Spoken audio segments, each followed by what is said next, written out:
Por años se nos ha enseñado que el horror solo puede existir desde la otra edad, desde la distancia, con monstruos, vampiros, fantasmas, cosas que con solo pensar, eso no existe, basta para sentirte a salvo. Pero más allá, existe un terror inevitable, el terror cósmico, que no necesita de figuras horribles y macabras. Basta con solo buscar respuestas más allá de los límites de lo conocible, hasta que las conclusiones abrumen tanto que hagan arrepentirse al pensador de su tarea. Esto es el efecto cabra. ¿Sabes que estaba viendo la adaptación que hizo Netflix de los mangas de Junji Ito, este mangaka muy famoso japonés del género del terror? Y la verdad es que hubo varios que me gustaron, hubo otros que no me gustaron tanto. Pero sí, haciendo una búsqueda en YouTube, noté que mucha gente no le gustaron. O sea, criticaron mucho la adaptación en muchos sentidos. Y me llevó a pensar en qué falló. Porque realmente hay varias adaptaciones que están muy bien hechas, también dibujadas, eh, colorizadas, animadas en general. Me parece un buen trabajo técnico, pero que falla. Porque de repente la obra de Junji Ito, que es en manga, es en formato cómic, de repente no se considera tan bien adaptada. Claro, y no tiene la misma repercusión ni de lejos en su versión en manga que en su versión en anime. Al revés. O- Claro, no Ajá. tiene la misma repercusión Claro, o en sea, manga que en anime.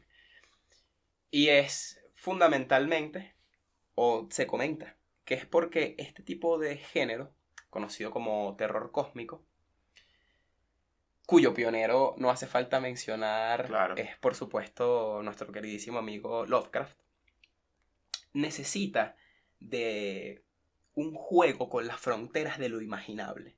Es decir, requiere que tú, con tu imaginación y tu creatividad, seas capaz de percibir las sensaciones que te está transmitiendo el autor a través de figuras que son descritas por los propios autores que se han dedicado a este género, como Lovecraft o incluso Junji Ito, y más especialmente Lovecraft en este caso, como figuras que no pueden ser conocidas o comprendidas por la mente humana. Claro. Te pongo un pequeño ejemplo, y es que hay una obra de Lovecraft que se llama The Color Out of Space, ¿no? El color que, Ujú. de fuera del espacio, que trata justamente sobre esto.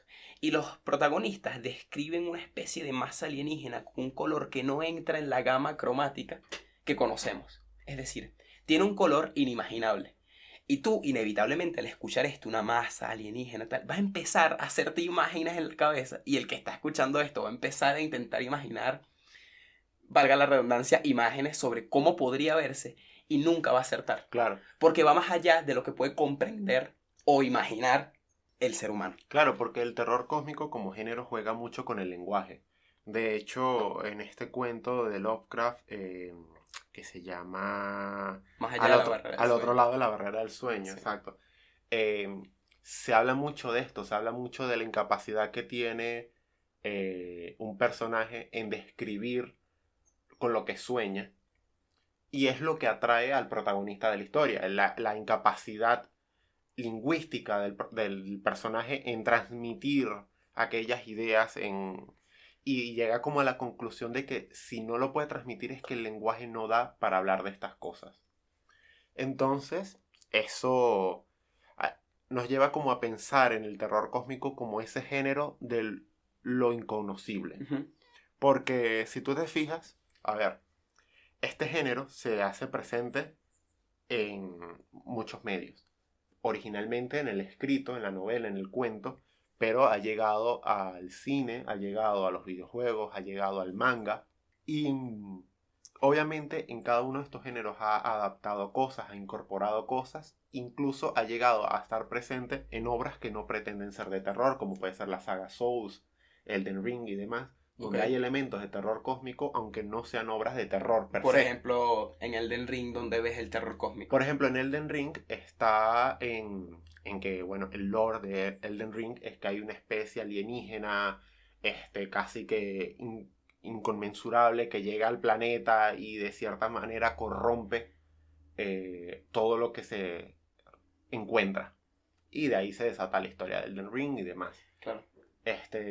Y esto pasa, o sea, Elden Ring no es una historia de terror, pero bueno, toma elementos del terror cósmico para su narrativa.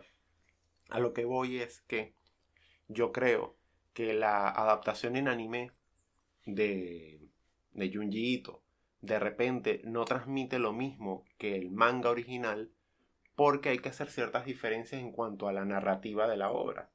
Aunque el terror cósmico se haya hecho presente en películas, en series y demás, nunca ha sido más popular de lo que ha sido en su formato original de escrito. Exacto. Y es porque la escritura da mucho paso a la imaginación. Exacto.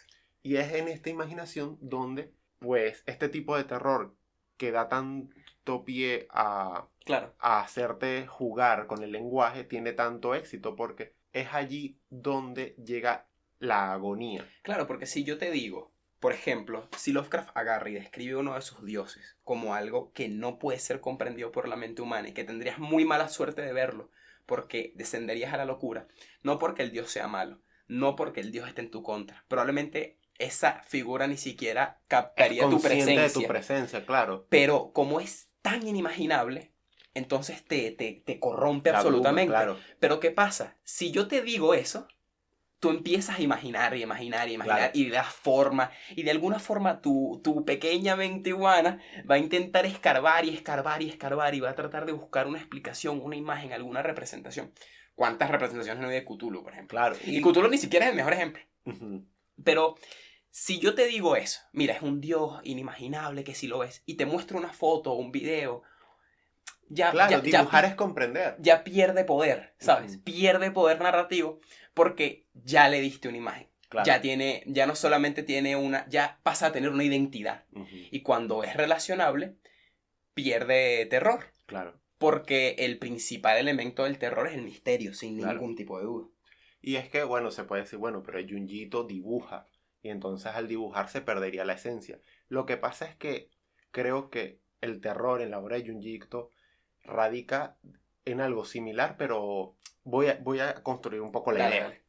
Yo creo, en principio, que el terror cósmico es tan relevante y es tan potente porque es un subgénero del terror que es muy humano. Porque va hacia aquello que nos hace humano, que es pensar, que es reflexionar. Entonces, es un terror que busca que tú te hagas preguntas muy profundas y que te agobies en esa búsqueda de respuesta. Entonces, por eso yo creo que en esa búsqueda del incomprensible, no solamente hablando de dioses malvados o desconocidos, sino que además se trata de dioses que son, como tú dices, incognoscibles, inconmensurables. O sea, es la incomprensión lo que genera el terror, pues a partir de lo incomprensible se llega a la angustia. Yo creo, muy personalmente, que la angustia es quizás una de las fuentes más horrorosas de miedo, porque es una sensación que une ansiedad, que une a la ansiedad con la preocupación, con la vulnerabilidad, con la impotencia. Claro.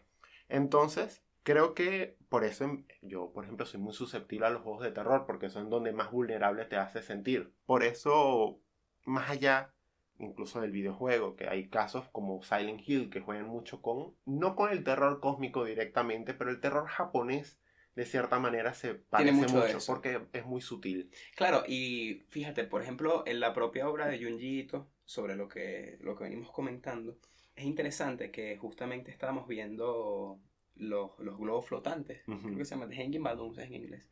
Hay un manga y hay una adaptación en Netflix de este manga que es como un cuento corto.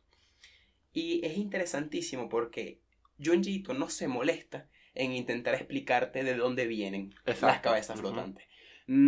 ¿Cuál es su motivo? ¿Por qué hacen lo que hacen? No son un villano maquiavélico que quiere destruir el mundo, no está resentido, ni siquiera tiene una justificación filosófica o moral. No. Está ahí, es una amenaza, no sabes por qué hace lo que hace, simplemente lo hace y además es infinitamente más poderoso que tú. Claro. O sea, no es superable. Tú a posteriori como lector, como persona que está viendo el anime, si ves la adaptación, tú puedes intentar buscar interpretación. Bueno, está hablando de la ola de suicidios en Japón, o está hablando de, como tú decías, de que un suicidio puede a su vez impactar, hacer como una especie de efecto dominó. Ujú. Son cosas que tú puedes a posteriori intentar pensar, pero al autor no le importa eso. El autor te está llevando a una ficción donde hay algo inconmensurable que supera con creces a la humanidad. Exacto. Y es por eso, o sea, comparábamos la adaptación con el manga y tú mismo comentas que el manga en este sentido es más poderoso que la animación. Ujú. Y yo creo que es porque en el manga es un medio muy rico para generar sutileza, porque Tal cual. es una narrativa que tiene unos límites muy marcados. El manga puede contar, puede decir hasta cierto punto y puede mostrar hasta cierto punto. Es una limitación que la animación no tiene. La animación te puede mostrar todo lo que quiera y te puede decir todo lo que quiera. Y eso puede parecer ventajoso, Pero no, en el terror no lo es. pero no te deja pensar. Exacto. La animación te dice, es así como lo estás Ujú. viendo. El manga Claro, sí te da cabida a la imaginación. a cierta imaginación. De hecho, podemos poner los fotogramas en el video Claro. de justamente este ejemplo de este manga. Y la ilustración, una es CGI tridimensional de una cabeza flotante y la otra es el cielo súper oscuro, un montón de líneas que caracterizan demasiado la obra de Junji Ito. Ujú. Y el impacto visual, al menos desde mi perspectiva, y estaría bueno que la gente comente qué le parece viendo ambas imágenes, es muchísimo más impactante en el Claro. manga y creo que con la imagen vale más que 1000 palabras ese ejemplo. Claro, porque pones a la imaginación en un territorio de incognoscibilidad y la vuelves vulnerable a la angustia. O sea, a una angustia por lo desconocido, por lo incomprensible. O sea, entre viñeta y viñeta hay un espacio en donde tu imaginación va a estar pensando qué está ocurriendo, Tal qué está cual. pasando, qué es esto, de dónde viene. O sea, no dejas de pensar cuando lees el manga. Y esto pasa, por ejemplo, en Uzumaki, obra también de Junji Ito. En Uzumaki hay la premisa es que la gente se obsesiona con una figura geométrica. O sea, no hay un ente, no hay una cosa que venga más allá, no hay ni siquiera unas cabezas flotantes, unas personas que simplemente se obsesionan con una figura geométrica y esa obsesión la llevan a su máximo... Sí, a romper el mundo sí, prácticamente, sí. a romper la realidad. Tan obsesionado Claro, se hizo. claro, o sea, llevan esa obsesión hasta romper su propia realidad y te ponen a ti en el papel del lector en una búsqueda constante de qué demonios significa esa figura. Obviamente yo no he terminado Uzumaki, todavía voy como por la mitad, no sé si al final hay una respuesta, pero conociendo a Junjito probablemente te deje con el culo roto sin respuesta. Probablemente. Y creo que es algo que hace mucho el terror japonés, porque algo que tiene y de lo que carece el terror occidental es en esa sutileza, en el estilo narrativo, como comentaba antes también con Silent Hills o Fatal Frame, que es otro juego de terror japonés. El terror, más que impactar como suele ser el terror occidental, que te pone un screamer, te pone algo muy, muy visual, busca ser más de insinuar. Claro. Y entonces cuando a ti te insinúan algo, te abren la puerta a pensar. Te abren la puerta a que tú, como el Bogart de Harry Potter, ¿sabes? Que toma la forma de lo que tú más le temes. Pues es un poco eso. Cuando tú empiezas a pensar, tú le das forma de tus miedos. Claro.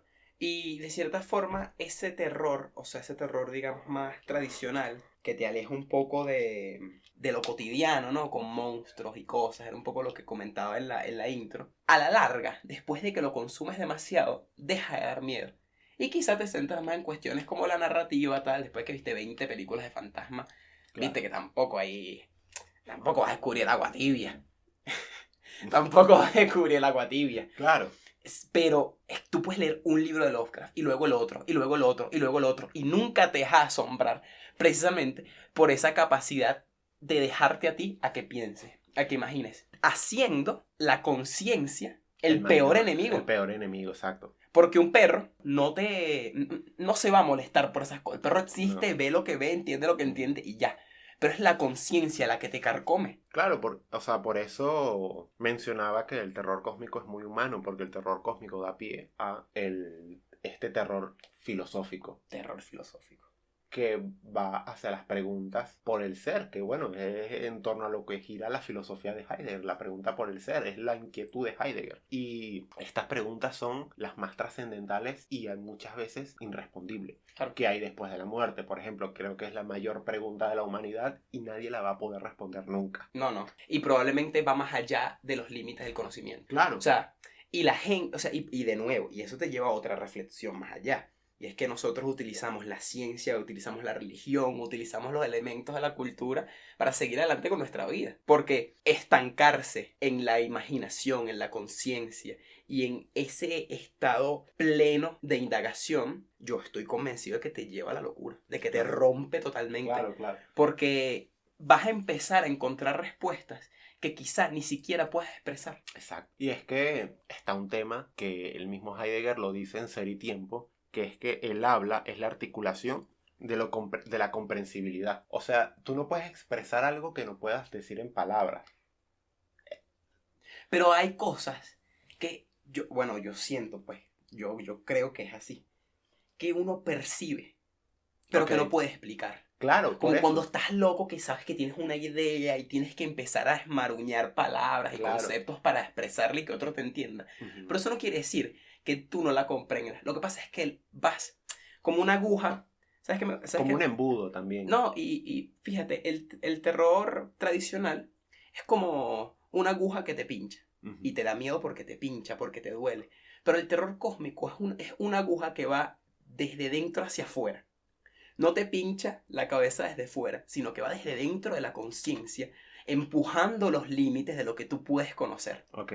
Y en forzar esa barrera, esa frontera, es donde está el terror. Una analogía que rompe de cierta manera también. Porque es que sí, el terror cósmico... Y creo que lo grande de esta forma de transmitir el terror es su adaptabilidad. La forma en cómo narrativamente sirve tanto en...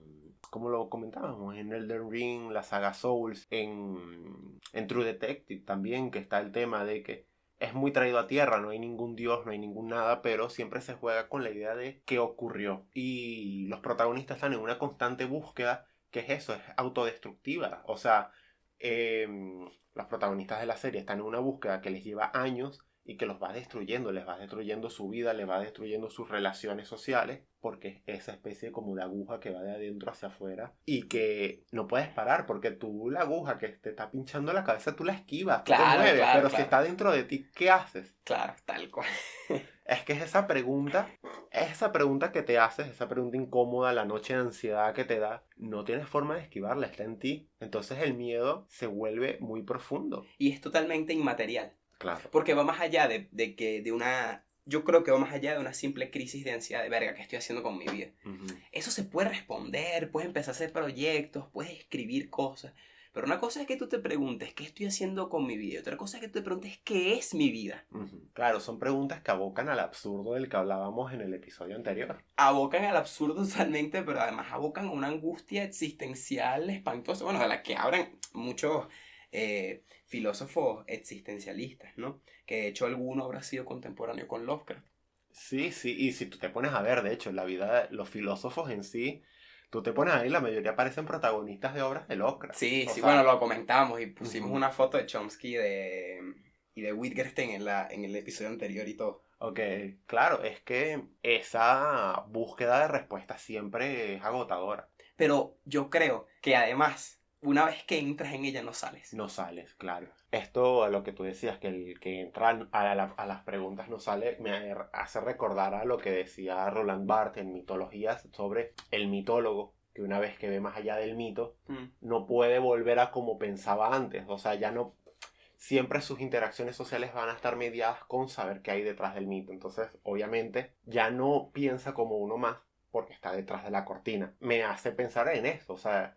Es un poco lo que muchas veces tratan las obras de Lovecraft, de la búsqueda de una respuesta y cómo esa búsqueda de la respuesta, o sea, no es la búsqueda de la respuesta, es cómo esta búsqueda rompe al protagonista de ciertas formas que un poco como Frodo al final del Señor de los Anillos ya no puede volver a la comarca claro, como estaba, porque ya lo apuñalaron con la espada de Mordor y es una herida que no sana. Entonces Frodo ya no puede volver a ser un hobbit tranquilo, feliz como Jamás. como lo era Sam o los demás, sino que se lo llevan a las tierras imperecederas para de alguna forma buscar calma a su mente. Es un poco esto de los protagonistas Lovecraftianos, que siempre están...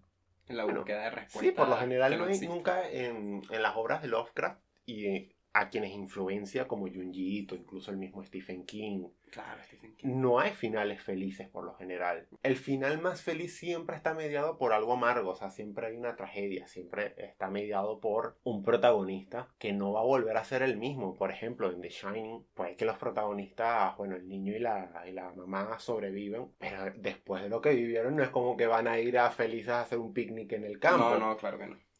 Entonces creo que The Shining es muy terror cósmico, de cierta manera. O sea, Puede ser raya con otros géneros como... terror psicológico, mucho terror Claro, psicológico. y por ejemplo está Pero también el mismo Stephen... hay cierto Stephen- componente de misterio, antes de que vaya Stephen King, rápido. Hay cierto componente de misterio en The Shining porque nunca te explica el por qué. Claro. Que es lo que venimos hablando. Sí, sí. El mismo Stephen King tiene un libro que no es de ficción, sino es un libro analizando el terror como género. Y él habla como de varios tropos y bueno, The Shining entraría en el mal lugar, como él lo llama, que es este lugar que te corrompe. Siempre es una casa maldita, un hotel maldito, un espacio o algo que de una u otra forma interfiere en los protagonistas. Pero yo creo que, de nuevo, yendo a lo que decía en un principio, el terror Pero el cósmico... mal lugar en el Ajá. terror cósmico es la propia cabeza. Claro, porque está el tema de que este género del terror cósmico se acopla o de cierta manera influencia a muchos otros. O sea, tenemos que tener en cuenta que incluso antes de Lovecraft ya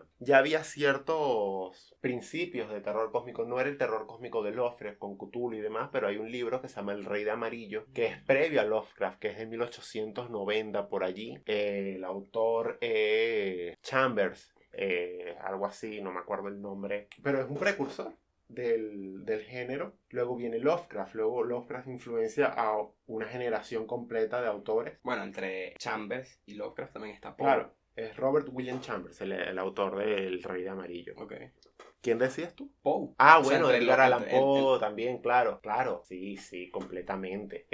Obviamente son cosas que influenciaron a Lovecraft y luego Lovecraft influenció a muchísimos autores. Entonces hay géneros como El Mal Lugar, como incluso o sea, obras de Stephen King que están claramente influenciadas en Lovecraft sin ser propiamente terror cósmico. Creo que es por eso que es un subgénero del terror tan popular, porque va un poco con todo, porque es la angustia de la búsqueda. Entonces calza muchas veces en que de repente no es el protagonista el que busca respuestas, sino el espectador.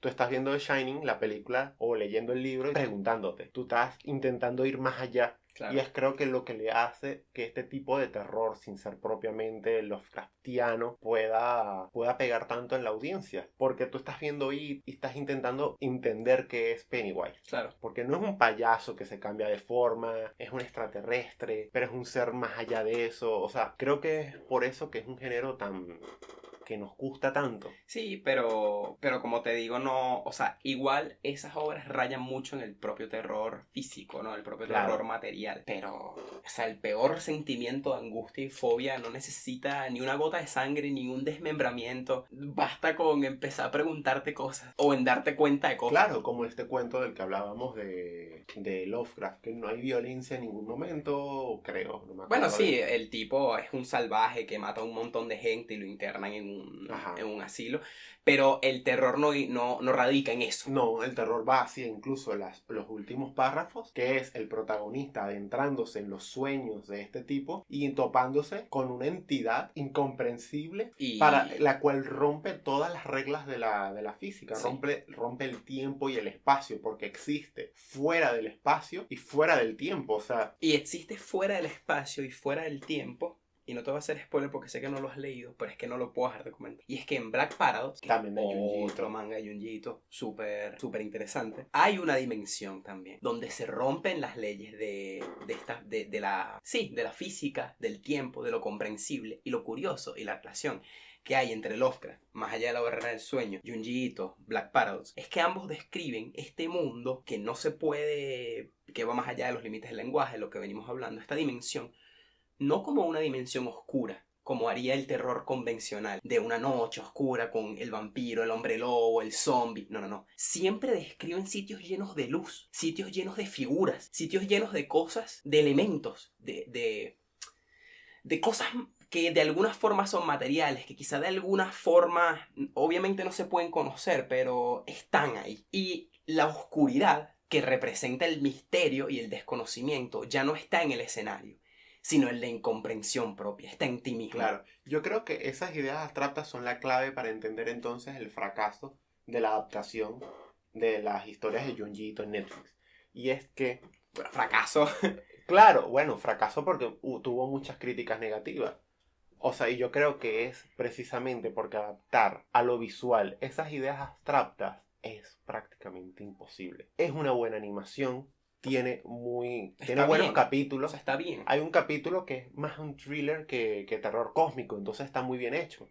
Los que intentan abocar más a este terror cósmico, como el de los globos flotantes, fracasan más porque no logran transmitir Ese impacto. ese impacto. Porque el impacto amerita que tu imaginación busque comprender lo abstracto. Entonces, yo creo que con esas ideas podemos cerrar. Y nos vamos. Esto fue El Efecto Cabra. No se olviden de suscribirse, darle al like, comentar, que es muy importante para que el algoritmo no nos sepulte. Y hasta luego.